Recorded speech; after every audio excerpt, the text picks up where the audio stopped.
Good evening, everyone, and welcome to another episode of The Shift. Once again, my name is Mark Jeffrey, and I'm here with my co-host, Linda Lehman. Hello. Now, this is a really special episode for us this week because I'm here down in Florida visiting with Linda. And as everyone knows who've been, following our progress and what we do here, Linda has just gone through some major surgery. So most of this show, we're going to be talking about what that experience was. But I want you to, the underlying part of this is that you can survive anything if you really want to or you really need to. Right, Linda? That's right, Mark. It's really important that you understand that we're not superhuman beings. We're just two ladies with a mission. One of our missions is to make sure that you always get what you need and want because you know inside your soul that you can get it. The other is you can survive anything if you put your mind to it. What we're here talking about in the next couple of episodes is going to be, how do you do that? So Linda, we talked before you went into surgery, and we talked a little bit about the things that were happening, with the doctors and stuff like that. We haven't really touched a lot on your mindset.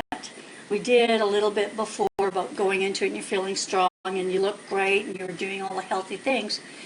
But now let's take you to the day of surgery. What happens then? Yeah. The day of surgery. You know, we might want to back up a little bit because the day before surgery was kind of funny, and it was fun. And some people are going, "Now wait a minute. You're here. You are the day before surgery, and you're telling us that it was fun." But It's all a mindset, though. it's a mindset. It's a perspective. The fun things that happened the day before surgery. One of the key things was. As we've talked about before, I had a great team of surgeons. Right. I was going in, and I'll go ahead and do a shout out. University of Alabama at Birmingham, Kirkland Clinic is one of the premier cancer centers in the United States, and I was very fortunate to have been referred up there. Or I could say I was attracted to it. Exactly. So the day before, I had a team of two surgeons. One is a general surgeon or breast surgeon, and then the other one is a reconstructive plastic surgeon that I was meeting with. And so for the general surgeon, in my surgery, my mastectomy, what they want to do is that they want to identify the what they call the sentinel node, which is the lead lymph node leading from your breast into the rest of your body. It flushes all of those toxins out of your body. They wanted to identify that because key thing is they want to test it, and if it tests negative for cancer, then this cancer is not spread. It's been contained. Exactly, and that's really important. It's very important. And what that means too, if they don't detect anything in it, is that they don't take any more lymph nodes. So the process in my body can remain as is. So that was one thing I had done. I had to go and get injected. So I was teasing my family. I was going to glow in the dark that night. Radioactive. Yep, Exactly. Same thing. Radioactive people. But the fun part was meeting with my reconstructive plastic surgeon, because they wanted to make sure that they had a map, just like you have a map or a blueprint when you build a house. Mm-hmm. Then they wanted to make sure that they had a map or a blueprint to go by, so that they were making sure that they weren't taking what they shouldn't, but they were taking what they should. And because of the surgery I was having, I was actually taking, using my own tissue, my tummy tissue, but it's the fat and some muscle and skin, and rebuilding my breast. Now, another thing people could do, rather than what you've done, they can have the mastectomy and they use the skin that was from the breast, but they use implants, right? Right. That's the other way of doing it. But you chose to try and keep it as natural as you possibly could, and that's a choice. I mean, all of us going through all of this, we have choices. It's really important for everyone to know this. You need to do research. You just can't go blindly into it. Linda, how much research did you do before you went into this? Oh my goodness, Mom. I spent hours researching. And I had the luxury, and when I was diagnosed, it was almost a year ago. Mm-hmm. And so I've had almost a year to research all of my options. And anytime somebody said something, or I found something that I hadn't heard of before, then I was delving into research either online or asking questions of my team of physicians and providers. Mark, even the surgeon, when she was presenting me with my options, at first she wasn't happy with my decision, but when she realized that I'd done my research, and I chose the mastectomy over a lumpectomy plus radiation, And then I started telling her why, and she realized, oh, okay, you have done your research, and then she was on board with me. Yeah, and you know what? Here's another thing too. I think people have to keep in mind is when physicians, they're not the end all to be all. No. And just like anybody else, a mechanic, electrician, stenographer, there's levels of how good you are at your job. Right. So just because there's somebody that has an MD behind their name, not to say y'all are bad, but some are very set in their ways about what they will and will not do. And if you can't get to somebody, if your doctor or physician isn't somebody that's going to work with you, you need to find another one. And I lost a kidney because I didn't ask the right questions. And I thought, oh, he's a renowned doctor, so I should just follow him.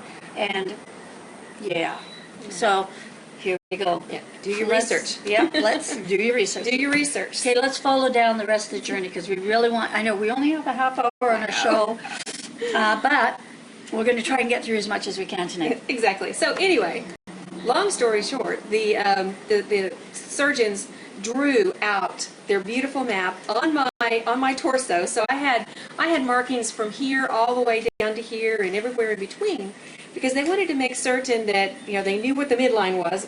That's important to me, I think. None of us really, else we don't want to be lopsided. No. But then number two, they wanted to identify the vessels. I had a test done a couple weeks before that identified the strongest vessels, so that they could have a good blood supply when they moved everything from my tummy up to my chest. Then it would be a viable and a very successful reconstruction.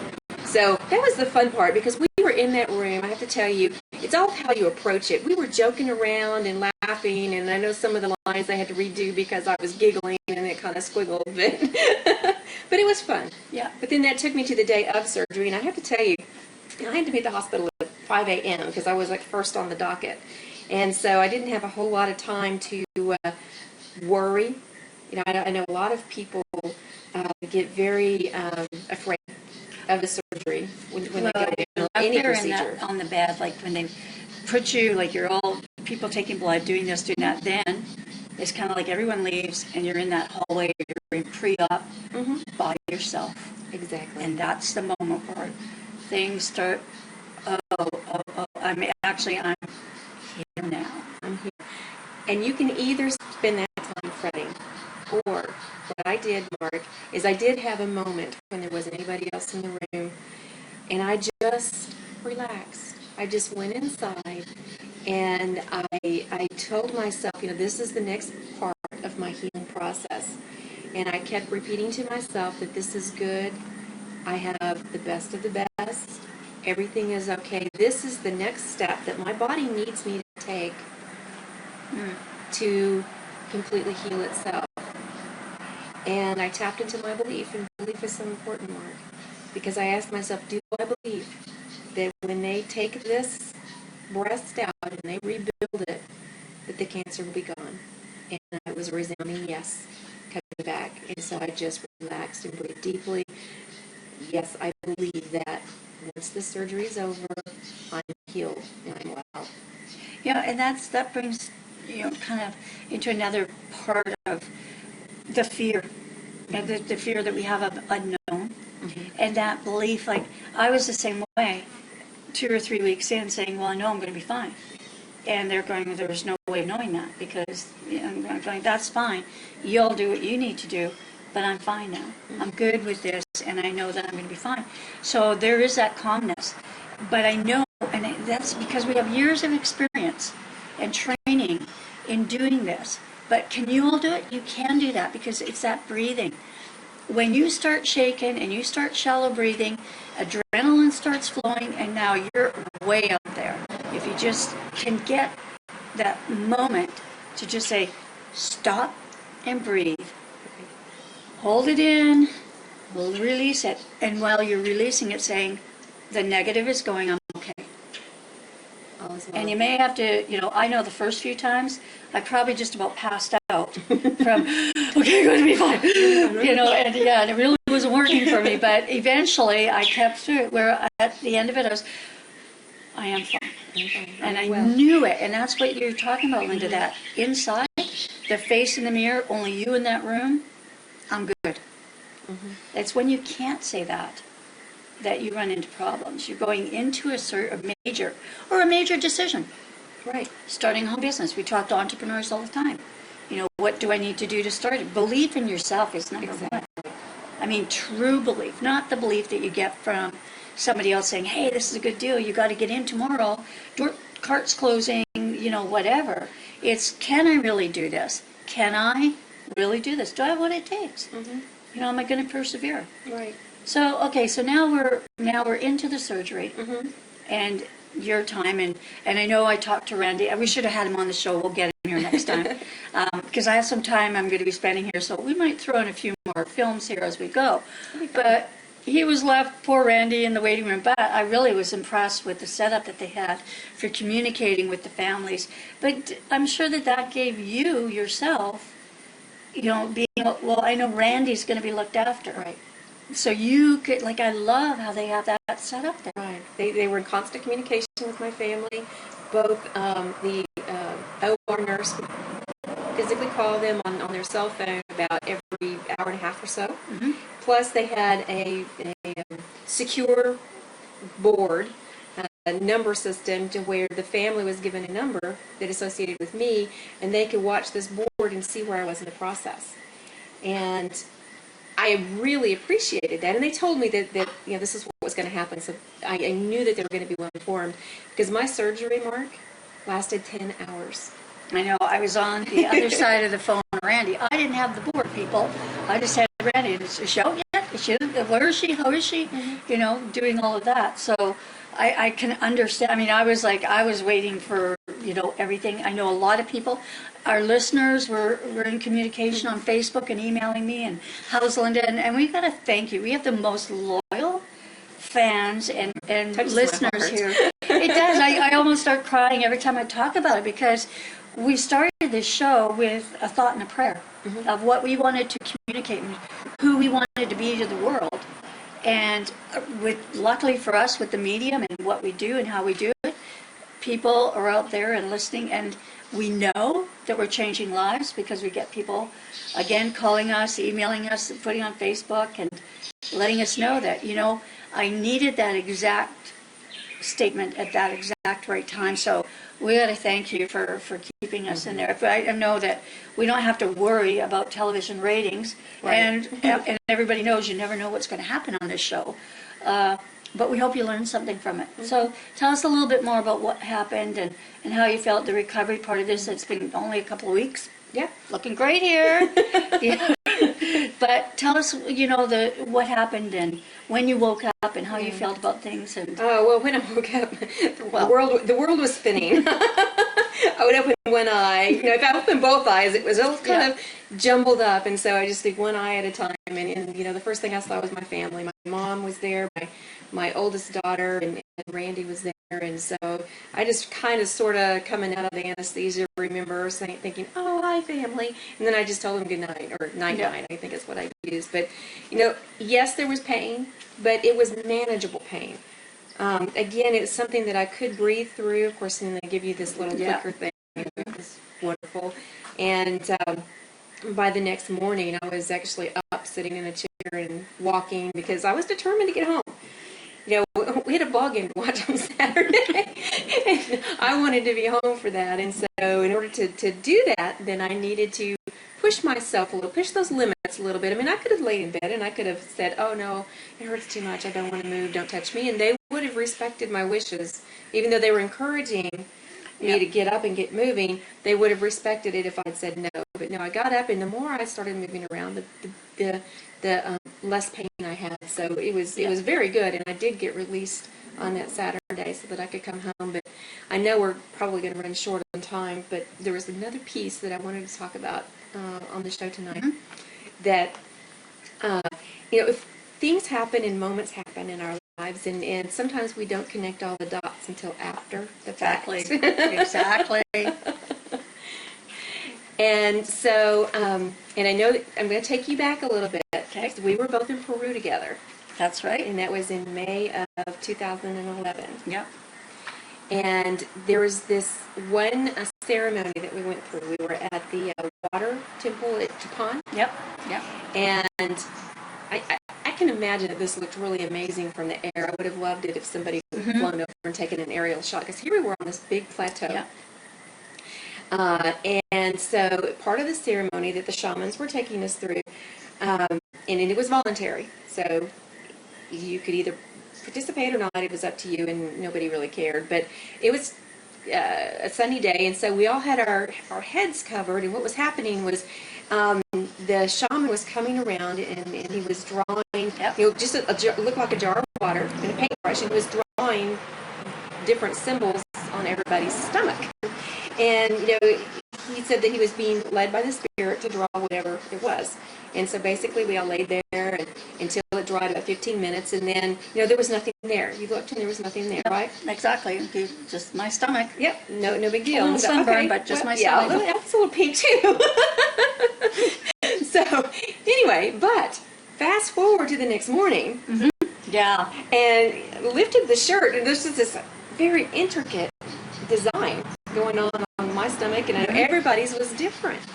Well, I had the opportunity the next day to be I can't remember which temple it was, but we were on a hike. It was the day before our group went to Machu Picchu, and we had I think it was Don Alberto was with us that day, and so I noticed that some people were lifting up their shirts, and he was actually interpreting what was on their stomach, and so I thought, oh, cool, I want to know.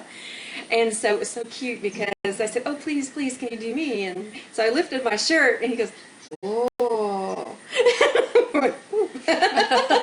Oh, good or not so good? So through the interpreter, what I was told was mine was actually the mat for Pachamama, Mother Earth, with all of the little symbols and the little items that they place when they do the blessing. Well, that's to interesting. Pachamama. Interesting. And so I thought, well, this is really cool, and I didn't think anything of it. Went on my merry way, and as you know, about 3 weeks later, it had finally faded. Well, when I got home, I had a moment where I sat on our back deck, and I was all by myself, and it was early morning, and I was just sitting there, and I just closed my eyes and started breathing, and all of a sudden, that whole episode came back to me. And I could hear the wind rustling in the pines, and I could hear the birds, and I could hear the water lapping on the shore. And it just all came together for me, Mark. What I was being told loud and clear was, if I just open myself up to the energy of Mother Earth, she will help me heal. And I'm getting a little emotional about it. And so you should, and we do.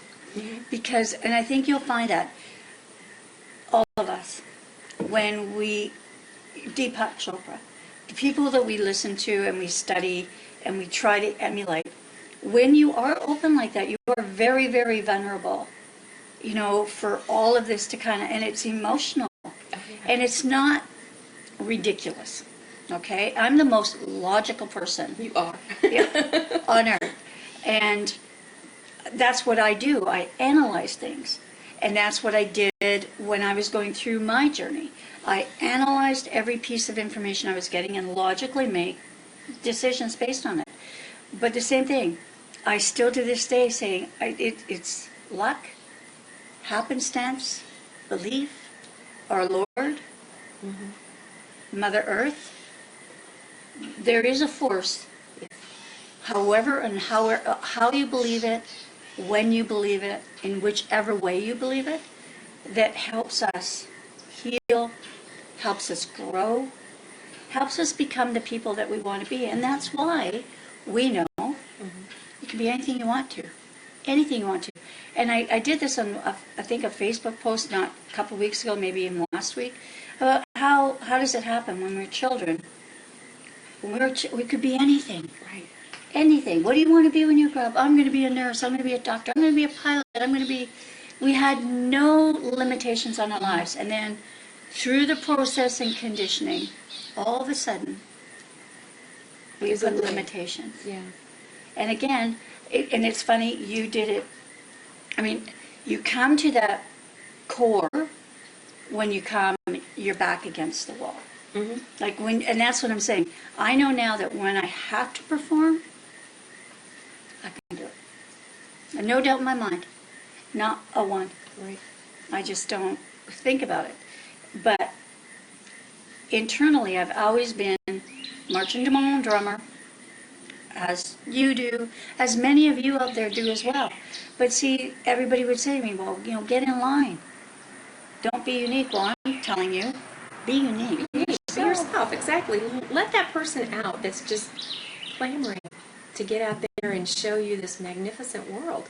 Absolutely, because it's a great way to live. And you don't have to go through cancer. No.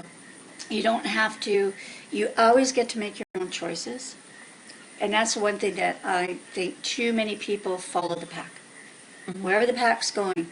But I'll tell you something else. There's wolves hunting those packs, you know? And you have to be really, really careful about things. Especially when you're talking about being an entrepreneur. I think in our coaching, Linda, where do we see the most damage happening? Well, people are actually doing it to themselves. But I think that they're allowing the opinions of others and some advice from people that they may not know very well to influence the way that they think and the way in the direction that they go and the things that they respond to. And I know, because I've been there, that anytime that they're about to make those decisions, if it doesn't feel good in here, it's not the right decision. And we need to step back, we need to do our research, and we need to say, okay, which is the right direction for me to go? Yeah. And, why am I afraid? Yep. Well, and for me, I find that the internet is in a lot of cases a big bully. Yeah. There's a lot of bullies out there. And they can make you feel like you're not worth it. They can make you feel like if you don't do this, then, you don't have what it takes. And that's so wrong, because I'll tell you what, that's not the mentor that you want. Mm-mm. I have amazing mentors. Not one of them told me, well, if you don't do this, you're not worth it. All of my mentors were so encouraging and uplifting and very, very supportive. But you know what? Key is, and I love mentors, they help us make the decisions for ourselves. They help us find that strength within ourselves to empower us to move forward in the direction that we truly want to go and wish to go. Exactly. And we've done amazing things. Broke arrows with our throats, Yeah. rebar with our throats, walked on Walked on fire. Swallowed fire, and we're going to be doing it again. We can't wait to film this part. As soon as Linda's a little bit better, we're off on another adventure, trust me. We have some amazing things planned for you all, and we want to leave today with you just knowing that you are all that. The bag of chips, the champagne, The and cake. the good stuff, the cake, And the icing. all of those things. You are all of that. And don't let anybody, anywhere, in any place, tell you that you can't be whatever and whoever you want to be. And if someone's putting you down because of your decision, find someone else to talk to. And if it has to be, you have to walk away from family and friends sometimes. Sometimes it's a lonely road. Now, as we move forward, we're going to be starting to talk a lot about the entrepreneurial experience. We have a lot of people, and I kind of prefaced this a little bit earlier too, about where do we see the most damage. It's really in that area as well, and believing in yourself and that. But a lot of people are writing to us are people that are out there right now trying to be online marketers, entrepreneurs, and different things like that. And the mindset part of it is the part that they're missing. The part that you have to have that determination, perseverance. You have to know all of those things. When you're sitting there late at night, right? When there's nobody around and you've got a lot more stuff to do, and you've got to make sure that you have what it takes to make it through that. And we're going to give you those tools. We're going to help you through this process. That's what we've been thinking about, and then the shift that we'd like to take. And we're going to continue on with the journey because we know we have a lot of our fans too with healing and stuff like that. But We also have our entrepreneurs, and they're writing in to us by the drove. So we will address that, we promise you. But with every show, I do the same thing every time. Linda, the last word is always yours, my friend. Thank you, ma'am. Appreciate it. Well, Mark, I want to touch on something that we've touched on before because I think it's so important, and that's belief. You must believe in yourself, no matter what. You can do what you want to do. You can be what you want to be. And if you're going through a health issue, just believe that your body can heal itself. And if you're quiet and listen, it'll let you know what it means. So, believe. That's my last word. Yep, and ditto that. Ditto that, my friend. So, good night, everybody. Good night.